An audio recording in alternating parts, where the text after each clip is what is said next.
I'm gonna live stream you crying like a dog. Let's see what your rich fans think then. The attacker snarled, shoving the phone right into the blood-smeared face on the ground. Rain poured down in sheets. The streetlight above flickered, casting broken patches of light. A jet-black Lamborghini lay abandoned in the empty alley, its hazard lights blinking wildly like a silent distress signal. No one cared to answer. Grant Holloway sprawled on the freezing concrete, left hand gripping his right leg. Snapped. The bone had likely torn out of the joint. The numbing pain made it impossible to breathe. He once fell from the 9th floor during a failed takeover deal.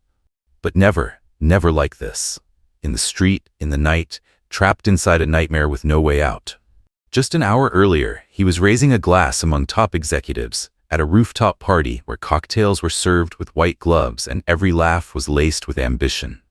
Grant was the guest of honor, CEO of a real estate investment chain about to IPO in the Asian market, dubbed by the media as the land-flipping wizard. He left the party before midnight, turned down his driver with the excuse of needing some air, and decided to drive himself back to his penthouse less than 15 minutes away. But he never made it home. On the way, as he turned right at the 3rd intersection, someone in a police uniform, or something that looked exactly like one, waved him to detour because of a minor accident up ahead. Without a second thought, he followed the signal. Just minutes later, when he realized the road had no lights, no warning signs, and was far too quiet, it was already too late. The attacker lunged from the shadows, smashed the car window with a crowbar, and dragged him out like prey. Grant dropped his phone as he was pulled onto the pavement. He tried to break free but took a brutal kick to the right leg. The crack of bone shattering rang loud in his ears. The guy didn't take his wallet, didn't check his pockets, didn't ask for money. He just propped up a phone and started filming. Nice, huh? Millionaire of the Year. The guy who said, "I don't fail, I pivot." He flipped the camera to Grant's face, forcing it close to capture every drop of rain and blood dripping down the collar of his designer shirt. "You have any idea how many people lost their homes because of your project?" The man growled, eyes burning. "You wrecked an entire neighborhood to build that goddamn shopping center. Tonight, it's your turn." Grant couldn't answer, couldn't breathe. He never imagined there'd be a day he'd be hated this much. Hated not enough to be robbed, but enough to be humiliated, live-streamed like some twisted act of revenge. Bang! A sharp crack rang out. Something hit the attacker's head. He stumbled, spun around. A brick, and the one who threw it was a girl. She stood in the rain, oversized hoodie soaked and caked with mud, ripped jeans clinging to her knees, dark hair plastered to her face, a worn-out backpack hung from one shoulder. She wasn't wearing shoes. Barefoot, in the middle of a downpour, she faced off against a man twice her size, holding a knife in one hand and a phone in the other. "Leave." Her voice wasn't loud, but it was sharp. "Cops will be here in exactly 3 minutes. I already dropped the pin." The guy looked at her, then at Grant, then down at his phone. He muttered something under his breath and took off. Up on the roof of an abandoned auto shop nearby, a rusty old security camera kept blinking red. The footage blurry, but just clear enough for her to track everything happening in the alley. She stayed where she was, watching until the man disappeared completely from the frame. Grant lay there, gasping, eyes locked on her. "Who are you?" "Doesn't matter," she said, stepping forward and kneeling beside him. "You need that leg stabilized." "You a doctor?" "No, I read some old medical books, and I've broken a leg before." She tied up his leg with a torn piece of cloth. Fast, tight, weirdly precise. Grant winced from the pain but couldn't make a sound. "Where are you taking me?" "Somewhere safe." "Your place?" "I don't have one." His eyes widened. A cold shiver crawled from the back of his neck down his spine. And it wasn't the rain. Call me Tessa. Tessa Malone." She said that, then stood up and lifted him, his arms slung over her shoulder. Quietly, steadily, she dragged him toward the end of the alley. Grant had no idea where he was going, no idea who this girl really was. All he knew was she was the first person in his life to step out of the darkness for him and ask for nothing in return. The rain had stopped by the time they reached the old warehouse, the place Tessa called shelter. Grant couldn't remember exactly how long the walk from the alley had taken. Every step poured the full weight of his body onto her small frame. No one else helped. No stretcher, no medical team, no sliding glass doors, just puddles, rotting trash, and the sound of wind howling through rusted metal sheets. The warehouse door creaked sharply as Tessa pushed it open. Inside was a narrow, dim space cobbled together with old wooden boards and filthy plastic curtains. A thin mattress was laid out in the corner, next to a few cans of food, a small portable stove, a bucket, and a 5-gallon water jug tucked neatly under a wooden shelf. To Grant, it felt like stepping into a post-apocalyptic world. But this wasn't fiction. This was reality, one he'd never come close to before. Tessa gently lowered him onto the mattress, breathing hard from the effort. She rummaged through her backpack and pulled out a thick, beat-up notebook with a worn, yellowed cover. "This used to be a first aid manual from an old library," she said as she began unwrapping the makeshift bandage around his leg. "You're not afraid I'm some kind of criminal?" Grant asked, his voice rough. "People wearing $5,000 suits and Hermes cologne usually don't rob folks in the rain," she said flatly. He said nothing. As she cleaned the wound, Grant clenched his teeth from the pain. She didn't apologize, didn't offer comforting words. She just followed each step exactly, testing reflexes, checking his temperature by touch, gently pressing to locate the break. "The bone might not have punctured the skin," she said. "If that's the case, you're lucky, but you still need an X-ray. I'll keep you alive until then." "You don't have to do this. I'm not helping you because of who you are," she said as she wrapped the leg with clean cloth that had clearly been boiled. "I'm helping you because if I were the one lying there, I'd hope someone would pull me up too." The next morning, Grant woke to the sound of soft clattering. Faint light filtered through gaps in the tin roof. Tessa was crouched over the alcohol stove, cooking something in a dented pot. He sat up and immediately hit his head on a wooden beam overhead. "Careful," she said. "Every time I stand up too fast, that thing gets me too." Grant looked around. Only now did he notice clearly. No outlets, no running water, no Wi-Fi, no mirror. There was only an empty bottle rigged as a shower, a towel hanging by the doorway, and an old cassette radio with a broken antenna. "How long have you been living like this?" 7 months, she said. "Before that, I slept on park benches, libraries, and sometimes behind gas stations." Grant stayed silent for a long moment. "Do you want me to call someone? I can pay for housing, hospital bills," she laughed, short, not mocking, not bitter. "You really think there's phone signal here? And I don't need someone to rescue me from this life. I just need someone to not treat me like trash." Grant tried to stand, wobbling. Tessa handed him a makeshift cane, just an old metal pipe. "You hungry?" I think so." "Hungry for real, or just used to being served?" The question caught in his throat. For breakfast, she opened a can of beans and a nearly expired pack of instant noodles. Grant stared as she tore the noodle packet open with her teeth and dumped it straight into the pot over the alcohol stove. "You ever cooked before?" she asked. "No," Grant admitted. "I have a private chef, 2 actually." Tessa raised an eyebrow. "And dishes?" "I'm not exactly sure where they're kept. First time I've met a millionaire who can't wash a dish or cook an egg," she said casually. No smirk, no sarcasm, just fact. By noon, Tessa let Grant rest while she headed to the back of the warehouse and returned with a few food items, leftovers put out by supermarket staff for whoever needs them. Grant watched quietly. She knew how to say thank you, how to take just enough, how to sort through what was safe to eat. "How long have you been doing this?" he asked. "Long enough to learn that no one helps you for free, but no one can stop you from helping someone else." That afternoon, Grant insisted on helping. Tessa handed him another packet of noodles and said, "Cook it. Keep the flame low." Grant sat down and clumsily lit the alcohol stove. His hands trembled. He'd never done something this simple. He overfilled the pot, and the flame flared against the rusted bottom. A small pop sounded. The fire flared up, catching the edge of the plastic windscreen. Tessa lunged in, smothered the flame with her jacket just in time. Grant backed away, pale. "I'm sorry." "I didn't know." She exhaled, scanning the space. Everything was safe. "Don't try to be a hero," she said. "Learn how to be a regular person first." Grant sat silently on the thin mattress. Outside, the rain had started again. Soft, steady. He, Grant Holloway, a man who once led multi-million-dollar developments, stood on stages accepting Entrepreneur of the Year awards, now couldn't light a stove, cook a meal, or handle a scorched pot. In Tessa's world, he was nobody. But in that same world, for the first time, he didn't feel judged. He wasn't measured. He was just a man with a broken leg, being taught, step by step, how to survive by a girl with no home. After the near fire that almost melted the plastic wall, Grant was banned from touching the stove. Instead, Tessa put him on other tasks, folding the blanket, rinsing bean cans, sweeping dust from the workshop. Light work, just enough for a guy with a steel brace on his leg and no idea how to cook an egg to have no excuse to sit around. "You don't have to make me do this," Grant once said, annoyed. "I could pay someone to clean this whole place, just give me one working phone call." Tessa didn't even look up. "I don't need someone to clean it. I need someone who lives clean." So Grant shut up. He was starting to get it. Here, money meant nothing. But if he was willing to learn, to pull his weight, then at the very least, he could still be a decent human being. 3 days later, with the rain refusing to let up, Tessa put up a tarp to block the water from blowing into the makeshift kitchen.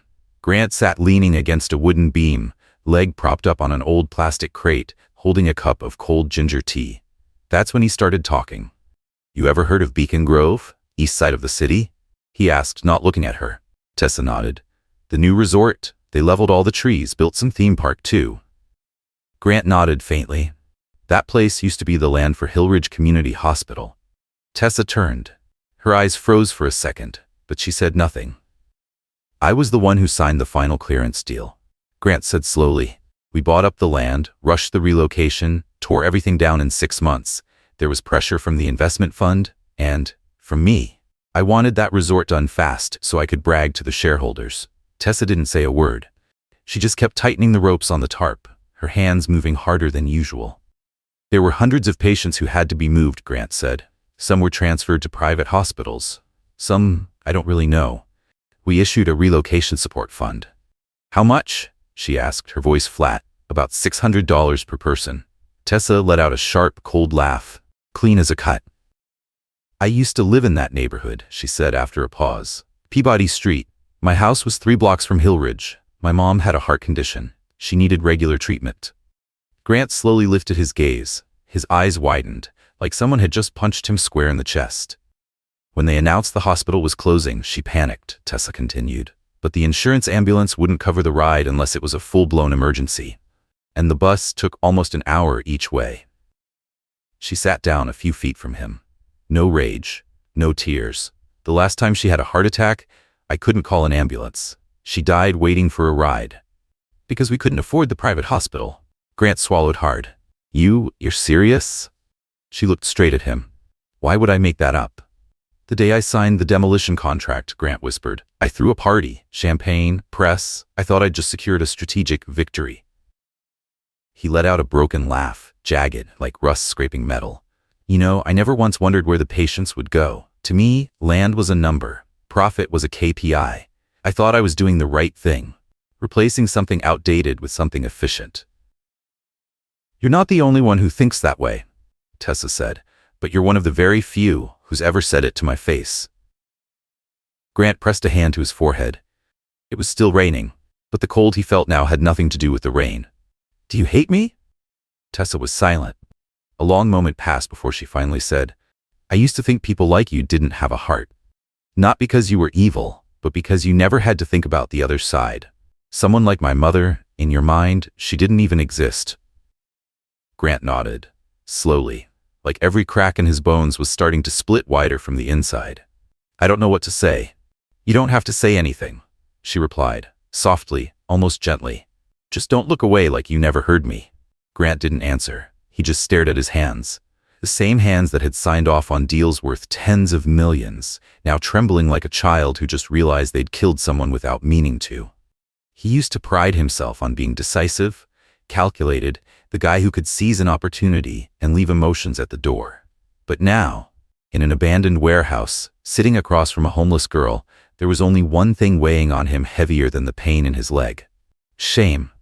Not for being caught, but because for the first time in his life, he saw himself, not through a business card, but through the wreckage he left behind. 2 days after their talk about Hillridge Hospital, Grant got sick. Not the mild fever for drama kind, a real fever. His body trembled uncontrollably, lips cracked, breath hot like fire. It felt like he was burning from the inside out. Tessa knew right away. This wasn't from cold or shock. It was infection. She didn't panic. She moved. For 2 straight nights, she didn't sleep. She pressed cold cloths to his forehead, fed him spoonfuls of warm water when he was too out of it to open his eyes. Every time he groaned or shifted, She pulled the blanket back over him, careful not to let his body sweat too much. She even took off her one and only jacket, the torn, weathered hoodie she always wore like armor, and used it to keep the lower half of his body warm when the night air dropped. No one saw it, no camera, no audience to witness her kindness. There was only a girl the world had beaten down, caring for a man who once steamrolled the world. On the morning of the third day, Grant opened his eyes. His head pounded, throat raw, but his breathing had steadied. Sunlight filtered through the cracks in the warehouse roof, falling in faint golden streaks. And beside him, Tessa sat slumped against the water jug, eyes half closed, a damp cloth still in her hand. Her shirt was thinner than usual, lips pale. She hadn't left his side for days. Grant didn't speak. He just lay there watching her in silence, and for the first time in his life, he understood what real gratitude felt like. Not the kind you say out of politeness, not thanks for the help. The kind of gratitude that makes you want to live differently, just to be worthy of the person who didn't walk away. When Tessa woke up, her eyes held a flicker of caution, like she was bracing to find Grant gone. But when she saw him awake, alert, looking right at her, that tension softened. "You're up," she said, voice hoarse. "Fever broke, hit 103.5. I was this close to busting down a pharmacy." "You didn't leave me." "No." Her reply came like it was the most obvious thing in the world. Grant begged to stay a few more days, not because of the injury, but because he felt he hadn't earned the right to leave yet. Tessa agreed, on one condition: he had to keep learning how to be someone useful here. So in the days that followed, Grant learned everything from scratch, like a kid stepping out of a crystal castle for the first time. He learned how to start a fire with old newspaper and scraps of wood, how to throw trash out the right way so rats wouldn't come, how to carry a jug and ask for clean water behind a small church every evening. Tessa taught him how to smell if food had gone bad, how to spot cans with swollen lids, how to fold a blanket tight so bugs wouldn't crawl in at night. Every time he messed up, she didn't scold him, just gave him that calm look like she was waiting for him to figure it out. And Grant? He never imagined he could feel happy doing these tiny, forgotten things. No praise, no bonuses, just the quiet certainty that, little by little, he was becoming decent, in the truest sense of the word. On the fifth evening, they sat outside the warehouse, watching the late sun spill across the row of empty storage units. Tessa was fiddling with the old radio, the one she'd kept all this time, even though it couldn't play a single station clearly anymore. Suddenly, a muffled melody crackled through the static. Not clear, but just enough to catch the steady drums and soft guitar. An old song, probably something from the 80s. Tessa stood up, dusted off her hands. "Know how to dance?" she asked, tilting her head toward him. Grant laughed. "My leg's still messed up, remember?" "Even better. Not many people get a pass for dancing badly. You've got a solid excuse," she said, holding out her hand. No instruments, no stage, no lights, just a patch of dry concrete, a warped song, and two people who once lived at opposite ends of the world, now slowly orbiting each other. Grant placed one hand on her shoulder, the other in her small weathered hand, rough from sun and survival. He stepped forward, offbeat, clumsy, like someone who'd never actually lived until now. Tessa giggled. "You look like you're trying to balance through 4 different windstorms." "That's what it feels like when you live without an assistant fixing everything for you," he shot back with a crooked smile. One turn, then another. Neither of them said a word. They didn't need to. The breeze slipped past their shoulders. The radio cut out just as they came to a stop. No music. No spotlight, but in Grant's eyes, it was the brightest moment he'd ever lived. "It's been a long time since I felt like a person," he said quietly, honest, unfiltered. Tessa looked at him. Her eyes softened. Not love, not pity, just recognition. That night, as Grant lay back on the thin mattress, the old hoodie now their shared blanket, he didn't feel cold. No more chasing, no more proving, no more needing to win. Just enough. For the first time. Since the night they danced by the old radio, Grant and Tessa hadn't spoken about leaving. He still practiced walking every day. Slow, but steadier. She still watched him with quiet focus. Not because she feared he'd fall, but because she feared he'd forget why he needed to learn how to walk again. Not just with his legs, but with the new self slowly taking shape inside him. Then one morning, the stillness of the abandoned warehouse shattered. The roar of a car engine, hurried footsteps, and the sharp echo of dress shoes on concrete. 3 men in black suits appeared, followed by a woman in dark sunglasses, hair pinned tight, holding a brown leather folder. They walked in like they'd just located lost property. "Mr. Holloway," the woman said briskly, not wasting a single breath, "we've been instructed to bring you back." She didn't look at Tessa, didn't ask why Grant was here, didn't ask why he was leaning on a cane. She looked at him like a located asset. Nothing more. Grant stood still, eyes shifting from the familiar faces of his old security team to the thick folder being held out in front of him. Non-disclosure agreement, compensation for temporary disappearance, and a private flight schedule straight to New York. The woman said, voice flat and mechanical. "If you sign now, your CEO position remains intact." One of the men behind her pulled out a phone and held the screen toward Grant, showing a live image of his office, someone else sitting in the chairman's seat. "If you don't return within 72 hours, she added, "the board will formally install your replacement." Tessa stood behind Grant, saying nothing. She didn't step forward, didn't walk away. She just stood there, watching the scene like a film she already knew the ending to. Grant looked at the Mont Blanc pen held out to him. His hand tightened slightly. No one mentioned the days he vanished. No one asked why he never called. They didn't care how he had lived or how he had changed. They just needed him. Back in position. Back in role. A cog returned to the machine. He stared down at the paper, then pushed the pen back. No. His voice wasn't loud, but it was certain. The woman frowned. "Excuse me, sir? I'm not going back. Mr. Holloway, we understand this is an emotionally difficult moment, but it's not emotion," he cut her off. "It's awareness." He looked straight into her eyes and into the eyes of the men who once worked under him. "I don't want to be a millionaire if it means losing myself." Silence. No one knew how to respond. At last, the woman gave a small shake of her head and withdrew the folder. "In that case, under shareholder agreement terms, you will be automatically considered resigned." Grant simply nodded, as if he'd been waiting to hear those words for a long time. They left as quickly as they arrived. No goodbye, no second glance. Only when they were completely gone did Tessa step forward. "You're sure?" she asked. Grant didn't answer right away. He was looking at his own hands, the ones that had signed hundreds of documents, now trembling only slightly from the shock of a freedom that finally felt real. "You have no idea how much money I just lost," he said quietly, with a faint laugh. Tessa stayed quiet. "You're not happy?" Grant asked. "No," she said, her tone tightening. "I didn't want to be the reason you gave everything up." Grant turned toward her, and for the first time, he saw the coldness in her eyes wasn't guardedness. It was fear of being the wound, not the refuge. "I didn't choose you instead of the old life," he said. "I chose me, the version of me I should have been all along." Tessa let out a quiet breath. She didn't reply, just turned and walked back into the warehouse. That night, they ate dinner in silence. No radio, no shared glances. Only the soft clink of spoons scraping the bottom of a can of beans. The next morning, Grant left. No hugs, no tears. Just a man with a borrowed backpack and a worn-out pair of shoes, walking slowly away from the old warehouse, the place that turned a businessman into a human being. A few weeks later, in a quiet suburban neighborhood, a new sign appeared outside a small shop. "Fix-It Garage, repairing the old, keeping what matters." Beneath the main sign, a smaller wooden board hung handwritten in white chalk, rewriting life with what's still left. The owner was a man in his 30s with a slight limp, black-rimmed glasses, usually in a plain white tee and a canvas apron. The name on the window read, Grant Malone.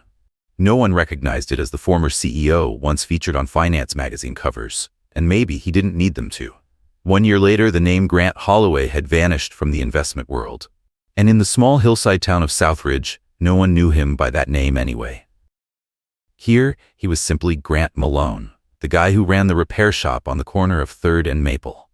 He opened at 7:30 sharp every morning, brewed a pot of thick black coffee, turned on the radio for the weather, and started his day taking apart cassette players, soldering flashlight circuits, or fixing the rice cooker handle for the widow across the street. No luxury, no ribbon-cutting ceremonies. But he had something he'd never truly had before. Peace. The kind that doesn't come with conditions. Tessa lived with him too, in a modest 2-bedroom wooden house rented from an elderly couple who spent most of their time traveling across America. They called each other roommates, but the whole town knew those two belonged to each other.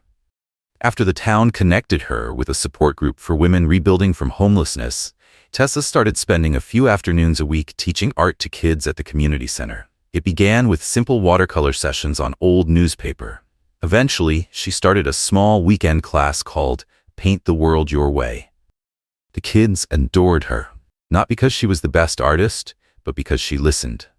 She taught them to paint with their hands, with bottle caps, with vegetables, with whatever emotion they didn't yet have words for. They had never met anyone like Tessa, a teacher who once slept beneath awnings, but had a heart brighter than any color on the palette. And Grant? He learned to drive an old delivery truck, bought from a retired plumber. The truck was silver gray, paint peeling on the sides, but the engine still kicked strong. He used it to run errands, pick up supplies, and scavenge old materials from abandoned warehouses around the area. For the first time in his life, he learned what it meant to wait in line at the grocery store. No priority pass, no assistant waving him through.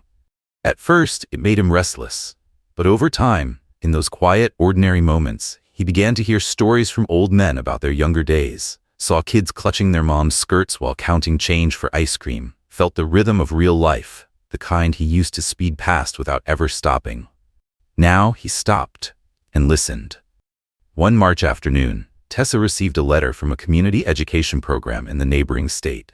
She'd been accepted into a part-time art program with a scholarship that covered tuition, books, and travel. She was stunned. She'd never applied. Only Grant knew. 2 months earlier, he had quietly submitted her application, along with a handwritten letter, telling them how she'd saved him from something worse than death. The hollow ache of a life without meaning. Tessa didn't say a word when she found out. She just placed a hand on his shoulder and gave it a soft squeeze. It was enough. On the day of her first workshop, Grant arrived early. He wiped down every folding chair, brewed an extra pot of herbal tea for the parents, and by hand, he straightened the workshop sign, the white-painted letters slightly uneven, but full of heart. Where we heal what the world breaks. No cameras, no press, just a few dozen kids eagerly brushing paint across the walls, drawing on each other's faces with watercolors, running wild around the little yard to the beat of playful music. Tessa wore a light blue linen dress, streaked with orange paint along the sleeves and collar. Her hair was tied up high, her eyes laughing brighter than the sun. Grant stood in the corner of the yard, arms crossed, watching her like she was a living masterpiece. One he could never paint himself, but somehow had the privilege of helping come to life. A young boy tugged at his sleeve, pointing to the mural. "Mister, who are you?" Grant knelt down, smiling. "I'm someone who once had everything, and learned that the best things in life don't have a price tag." That night, after cleaning up, the two of them sat on the steps outside the center as the spring breeze drifted gently around them. Tessa rested her head on Grant's shoulder, her fingers still smudged with pale purple paint.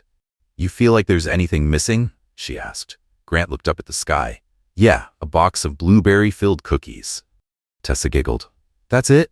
For me now," he said, smiling softly, "that's enough. No fairy tale. Just two people who had once hit rock bottom and chose to climb out together. Not to stand at the top, but to live a life that was real.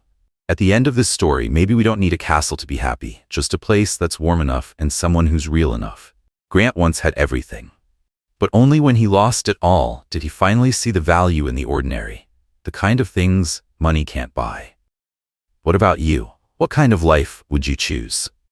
Would you live like Grant once did, having everything but feeling alone? Or would you live the way he chose in the end, with less money but a fuller heart? If this story spoke to you, hit subscribe so you don't miss the next one. Thanks for staying with us all the way to the end. We'll see you in the next story.